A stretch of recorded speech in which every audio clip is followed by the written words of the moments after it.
Capítulo 12. El viejo de la montaña errante.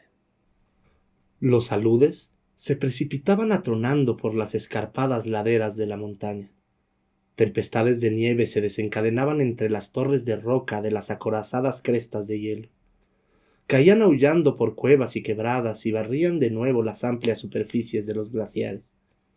En aquella comarca no era un tiempo insólito, porque las montañas del destino, que ese era su nombre, eran las mayores y más altas de toda fantasía, y su cumbre más formidable llegaba literalmente hasta los cielos.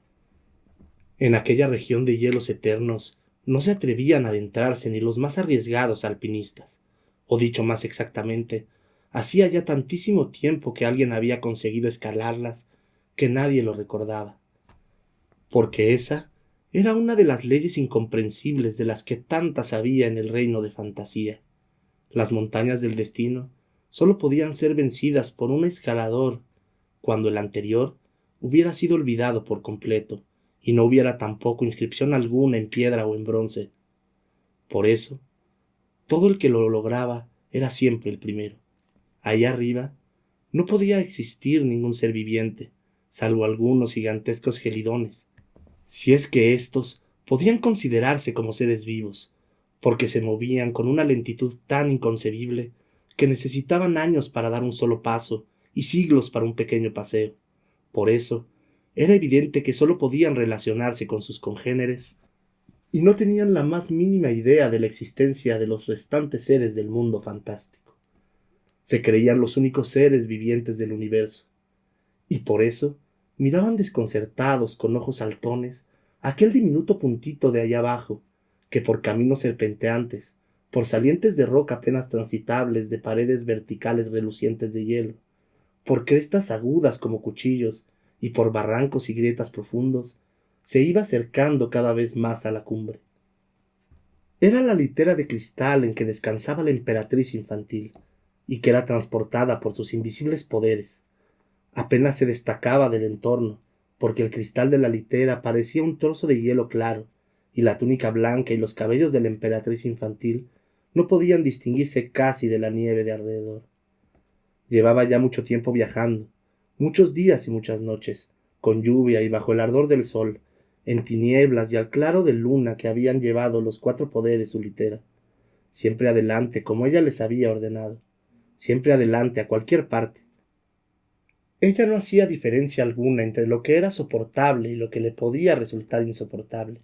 Lo mismo que antes, en su reino, había permitido por igual las tinieblas y la luz, lo hermoso y lo feo.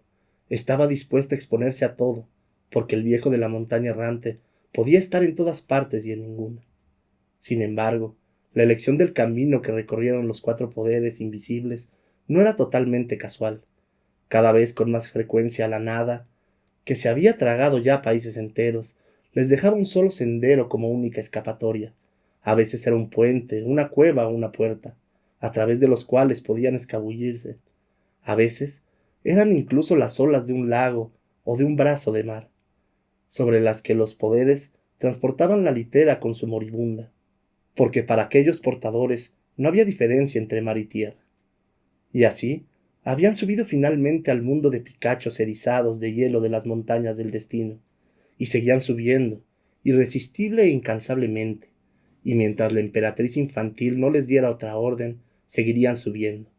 Pero ella estaba echada en sus cojines, tenía los ojos cerrados y no se movía.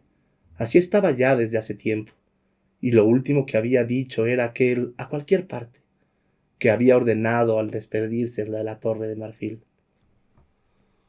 La litera se movía ahora a través de una profunda garganta, un paso entre dos paredes de roca que apenas distaban entre sí, más que la anchura de la litera. El suelo estaba cubierto de nieve esponjosa, que podría tener 1 metro de profundidad, pero los portadores invisibles no se hundían en ella ni dejaban huella siquiera. El fondo de aquella hendidura, entre las rocas, estaba muy oscuro, porque la luz del día era solo una delgada franja allá arriba.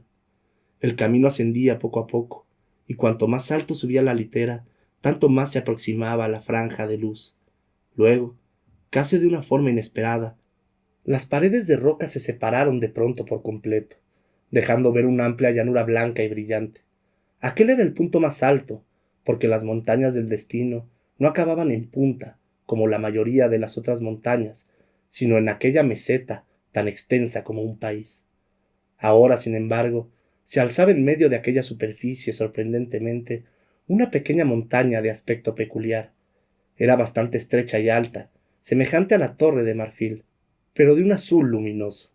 Se componía de varios picachos de formas extrañas, que se elevaban hacia el cielo como gigantescos carámbanos de hielo invertidos. Aproximadamente a la mitad de la altura de la montaña, descansando sobre 3 de aquellas puntas, había un huevo del tamaño de una casa. Formando un semicírculo en torno a ese huevo y detrás de él, subían hacia lo alto, como los tubos de un inmenso órgano, unas agujas azules mayores que construían la verdadera cumbre.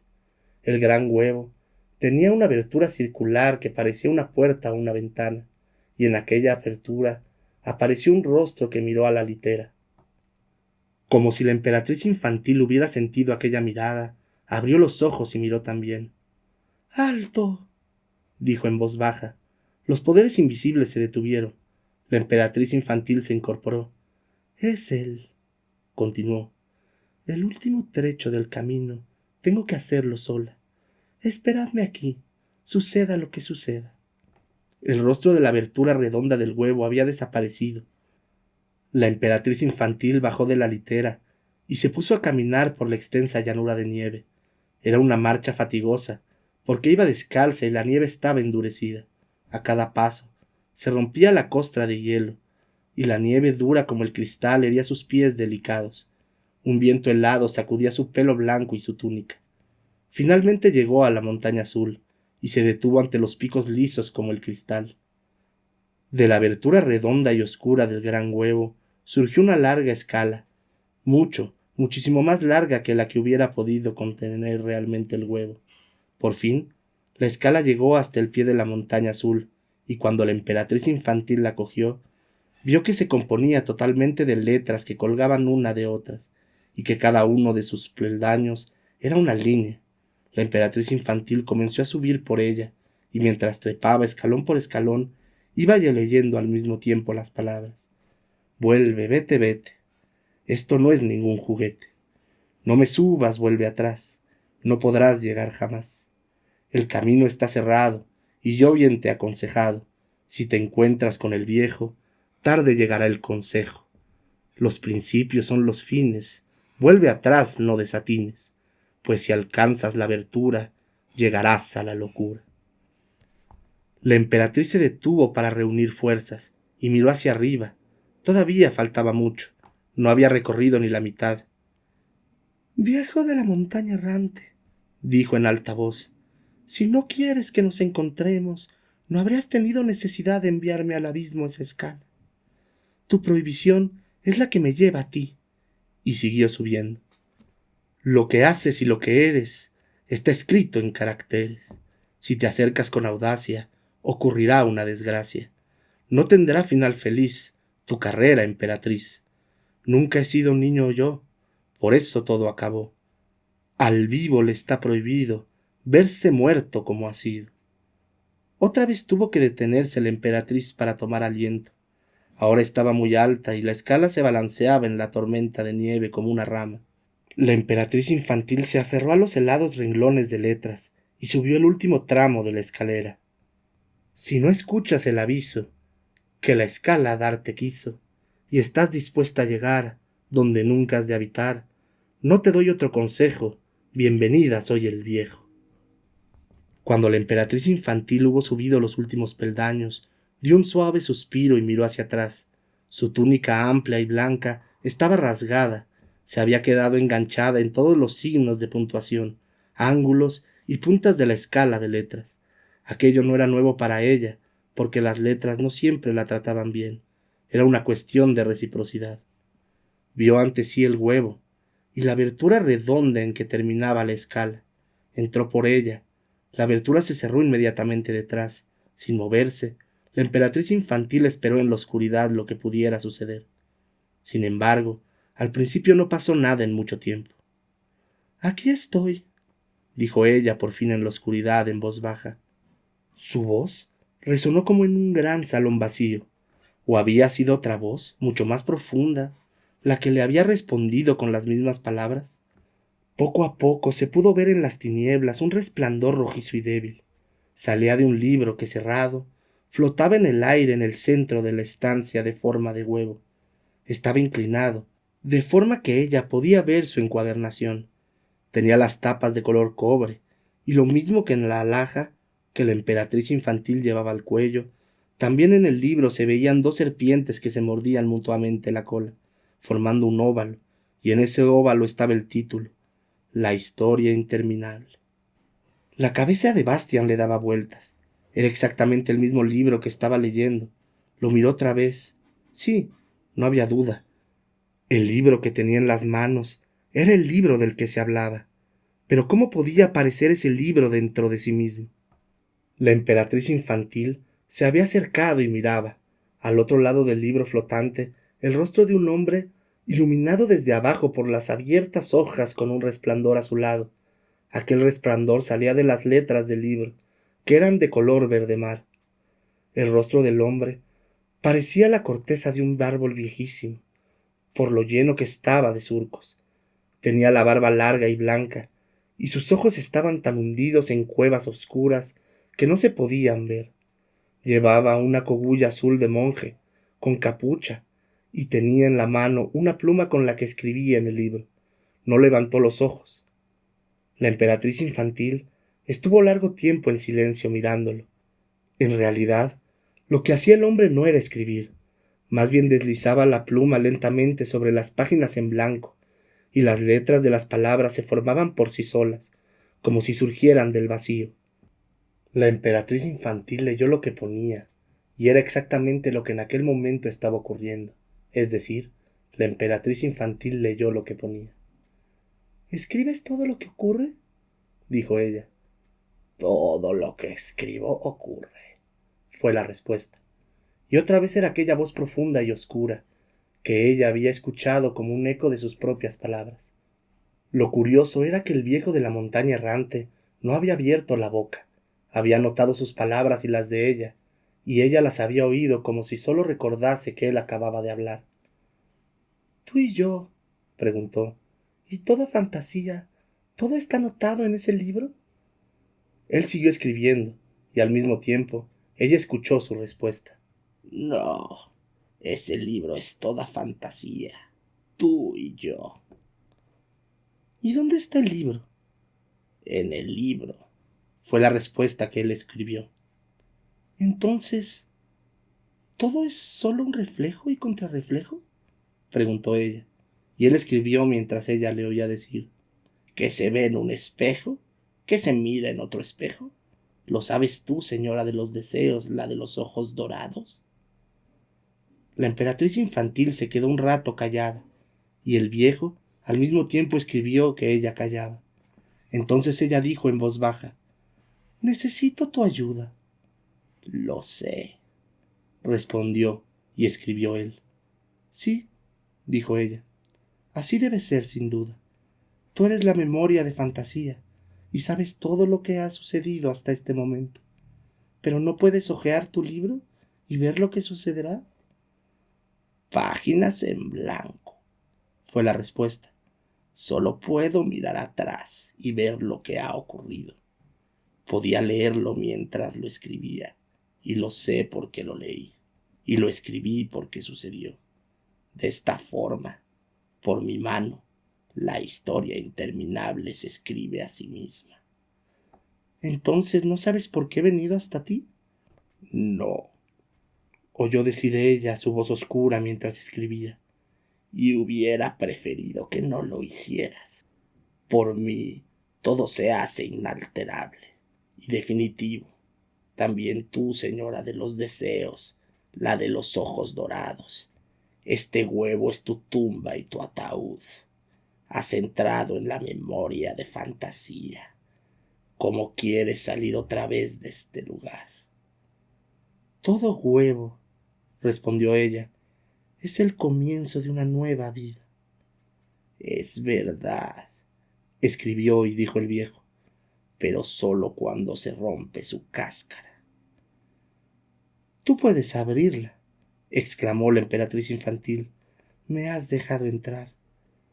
El viejo negó con la cabeza y lo escribió. Fue tu fuerza la que lo hizo. Pero ahora que estás aquí, ya no la tienes. Estamos encerrados para siempre. Realmente no hubieras debido venir. Este es el fin de tu historia interminable. La emperatriz infantil sonrió, sin parecer nada preocupada. Tú y yo, dijo, no podemos hacerlo ya, pero hay alguien que puede. ¿Crear un nuevo comienzo? Escribió el viejo. Solo puede hacerlo una criatura humana. Sí, contestó ella, una criatura humana. El viejo de la montaña errante levantó lentamente los ojos y por primera vez miró a la emperatriz infantil. Era como si aquella mirada llegase del otro extremo del universo.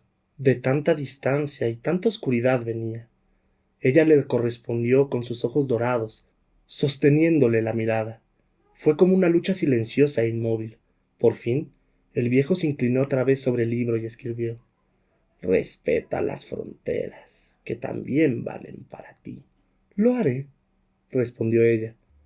Pero aquel de quien hablo y al que espero las ha atravesado hace tiempo. Él es el libro en que tú escribes y se entera de cada palabra que pronunciamos. Por lo tanto, está con nosotros. Eso es verdad, oyó decir a la voz del viejo, mientras éste escribía. También él pertenece irrevocablemente a la historia interminable, porque es su propia historia. Cuéntamela, ordenó la emperatriz infantil. Tú que eres la memoria de fantasía, cuéntamela, desde el principio y palabra por palabra, tal como lo has escrito. La mano del viejo que escribía comenzó a temblar. Si hago eso, tendré que escribirlo todo otra vez, y lo que escribo sucederá de nuevo. Así debe ser, dijo la emperatriz infantil. Bastian se inquietó. ¿Qué se proponía ella? ¿Tenía algo que ver con él? Pero si hasta el viejo de la montaña errante empezaba a temblarle la mano. El viejo escribió y dijo: Si la historia interminable se contase a sí misma, sería solo un sofisma, este mundo admirable. Y la emperatriz infantil respondió: Pero si el héroe llega a nosotros y se entrega, brotará una nueva vida, de él depende su venida. Eres realmente terrible, dijo y escribió el viejo. Eso significa el final sin final. Entraremos en el círculo del eterno retorno, y de él no se puede escapar. Nosotros no, respondió ella, y su voz no era ya suave sino dura y clara como un diamante. Pero tampoco él, a menos que nos salve a todos. ¿Realmente quieres dejarlo en manos de una criatura humana? Sí, quiero. Y luego añadió en voz más baja: ¿O es que tenéis una mejor idea? Durante mucho tiempo reinó el silencio, antes de que la voz oscura del viejo dijera: No. Estaba profundamente inclinado sobre el libro en que escribía. Su rostro quedaba oculto por la capucha y no podía verse. Entonces, haz lo que te he pedido. El viejo de la montaña errante se sometió a la voluntad de la emperatriz infantil y comenzó a contarle desde el principio la historia interminable. En aquel momento cambió el resplandor que irradiaban las páginas del libro. Su color se hizo rojizo como los rasgos que ahora surgían bajo la pluma del viejo. También la cogulla y la capucha de éste tenían ahora el color del cobre, y mientras escribía sonaba al mismo tiempo su voz profunda. También Bastian le escuchó muy claramente. Sin embargo, las primeras palabras que dijo el viejo no las entendió. Eran algo así como Noisaco, Ed Sorbil, Red Naerok, Darnok, Irak, o Irateiporp. Es extraño, pensó Bastian. ¿Por qué habla de pronto el viejo en un idioma extranjero? ¿O será quizá un conjuro? La voz del viejo siguió sonando, y Bastián tuvo que escucharla. Esta era la inscripción que había en la puerta de cristal de una tiendecita, pero naturalmente solo se veía así cuando se miraba la calle a través del cristal desde el interior en penumbra. Fuera hacía una mañana fría y gris de noviembre, y llovía a cántaros. Las gotas correteaban por el cristal y sobre las adornadas letras. Lo único que podía verse por la puerta era una pared manchada de lluvia al otro lado de la calle. Esa historia no la conozco, pensó Bastián un tanto decepcionado. No aparece en el libro que he estado leyendo hasta ahora. Bueno, ahora resulta que todo el tiempo me he equivocado. Había creído realmente que el viejo empezaría a contar la historia interminable desde el principio. La puerta se abrió de pronto con tal violencia que un pequeño racimo de campanillas de latón que colgaba sobre ella, asustado, se puso a repiquetear sin poder tranquilizarse en un buen rato. El causante del alboroto era un muchacho pequeño y francamente gordo, de unos 10 u 11 años. Su pelo, castaño oscuro, le caía chorreando sobre la cara. Tenía el abrigo empapado de lluvia y colgada de una correa llevaba a la espalda una cartera de colegial. Estaba un poco pálido y sin aliento, pero en contraste con la prisa que acababa de darse, se quedó en la puerta abierta como clavado en el suelo. Mientras Bastián leía esto, oyendo al mismo tiempo la voz profunda del viejo de la montaña errante, comenzaron a zumbarle los oídos y a írsele la vista. Lo que ahí se contaba era su propia historia, y estaba en la historia interminable. Él, Bastián, aparecía como un personaje en el libro cuyo lector se había considerado hasta ahora. Y quién sabe qué otro lector lo leía ahora precisamente, creyendo ser también solo un lector, y así de forma interminable. A Bastián le entró miedo. De pronto tuvo la sensación de no poder respirar. Se sentía preso en una prisión invisible. Quiso detenerse, no seguir leyendo, pero la voz profunda del viejo de la montaña siguió narrando. Y Bastián no pudo hacer nada para resistirse. Se tapó las orejas, pero no sirvió de nada, porque la voz resonaba en su interior. Aunque desde hacía tiempo sabía que no era así, se aferró a la idea de que el parecido con su propia historia era solo, quizá, una casualidad increíble. Pero la voz seguía hablando inexorablemente, y entonces oyó como decía muy claramente: «Desde luego no te sobra educación, porque si no, te habrías presentado por lo menos». «Me llamo Bastián», dijo el muchacho. «Bastián Baltasar Vox». En aquel momento, Bastián tuvo una experiencia importante. Se puede estar convencido de querer algo, quizá durante años, si se sabe que el deseo es irrealizable, pero si de pronto se encuentra uno ante la posibilidad de que ese deseo ideal se convierta en realidad, solo se desea una cosa, no haberlo deseado. Al menos así le ocurrió a Bastián. Ahora, cuando todo se hacía irremisiblemente serio, le hubiera gustado huir, pero en aquel caso no había ya huida, y por eso hizo algo que evidentemente no podía servirle de nada. Se quedó como un escarabajo echado de espaldas. Quería hacer como si él mismo no existiera, quedarse quieto y resultar tan imperceptible como fuera posible. El viejo de la montaña errante siguió contando y al mismo tiempo escribiendo de nuevo cómo Bastián había robado el libro y cómo se había refugiado en el desván del colegio y había empezado ahí a leer. Y otra vez empezó de nuevo la búsqueda de Atrello, que llegó hasta la Vetusta Morla y encontró a Fújur en la tela de Igramul, en el abismo profundo, donde oyó el grito de espanto de Bastián. Una vez más fue curado por la vieja Url e instruido por Engiuk. Atravesó las 3 puertas mágicas y entró en la imagen de Bastián y habló con Uyulala, y luego vinieron los gigantes de los vientos y la ciudad de los espectros, y Gumork, y la salvación de Atrello, y el regreso a la torre de marfil. Y entre tanto sucedió también todo lo que Bastián había vivido, las velas encendidas y la forma en que había visto a la emperatriz infantil, y ella había esperado inútilmente que él llegase. Y una vez más, ella se puso en camino para buscar al viejo de la montaña errante. Una vez más, subió la escalera de letras y entró en el huevo, y otra vez se desarrolló, palabra por palabra, toda la conversación sostenida por los dos, que terminaba cuando el viejo de la montaña errante empezaba a escribir y a contar la historia interminable. Y entonces comenzó todo otra vez de nuevo, inalterado e inalterable, y otra vez terminó todo en el encuentro de la emperatriz infantil con el viejo de la montaña errante, que una vez más comenzó a escribir y a contar la historia interminable. Y así seguiría durante toda la eternidad, porque era totalmente imposible que algo cambiara en el desarrollo de los acontecimientos. Solo él, Bastian, podía intervenir, y tenía que hacerlo si no quería permanecer encerrado también en aquel círculo.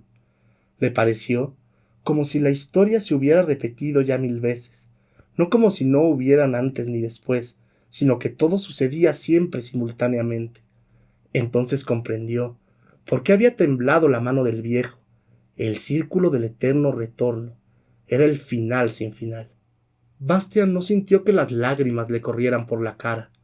Casi sin darse cuenta gritó de pronto: ¡Hija de la luna! ¡Voy! En ese momento ocurrieron muchas cosas simultáneamente. La cáscara del gran huevo fue rota en pedazos por una fuerza tremenda. Mientras se oía el oscuro retumbar de un trueno, comenzó a soplar un viento tempestuoso que surgió de las páginas del libro que Bastian tenía sobre las rodillas, de forma que esas páginas empezaron a revolotear desordenadamente. Bastian sintió la tormenta en el pelo y en el rostro. Se quedó casi sin aliento. Las llamas de las velas del candelabro de 7 brazos danzaron y se pusieron horizontales, y entonces un segundo viento tormentoso, más poderoso aún, agitó el libro y apagó todas las luces. El reloj de la torre dio las 12.